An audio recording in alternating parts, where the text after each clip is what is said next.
In the last video, we talked about a couple of advanced HIIT protocols which can really take your training to another level. In this video, I want to detail two more. The first one is fartlek.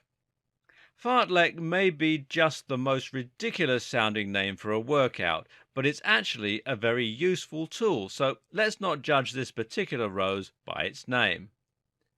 In fact, fartlek actually translates directly as time play. It is so called because you're going to be dividing your regular cardio workouts in a manner of ways to suit your particular training goals.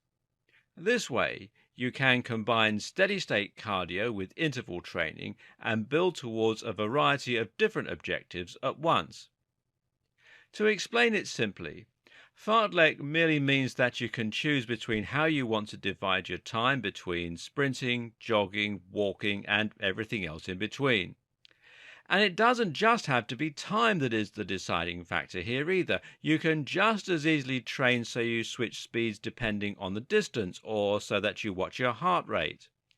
For example, a great way to improve your recovery times is to sprint for 1 minute and then jog gradually until your heart rate reaches 70% of your MHR again. When that happens, you increase your speed once more and then go slow until it's back at 70%. Another interesting challenge is to introduce more outside factors to make things more exciting and less predictable. For instance, keep an eye on the street lamps that you're passing. Each time you go past one, change your speed until the next one. You might sprint, jog, walk, sprint, jog, walk, or find another way to switch things up. The same thing can be achieved with a skipping rope or a kettlebell. Alternatively, you can try to jog for a distance and then sprint at the end to burn off the remaining calories and improve your lactate threshold, etc. Finally, one that I find particularly enjoyable is something I call anabolic running. Here, you simply sprint for 100 meters, walk back, and then sprint the distance again. This also has the advantage of letting you perform a very intensive cardio workout without needing to travel a long distance, because you don't always have the luxury of being near a beautiful scenic park, and sometimes you need to stay close to home. Finally, there's Metcon. Metcon is a portmanteau for the words metabolic and conditioning.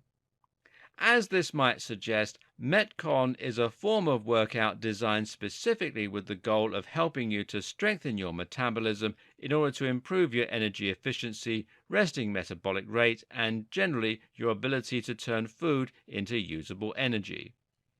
The aforementioned fartlek example that challenges you to start running again each time your heart rate reaches 70% can also be considered an example of Metcon, as this is improving your ability to clear your blood of metabolites and lactate, as well as your ability to recover quickly back to a steady resting heart rate.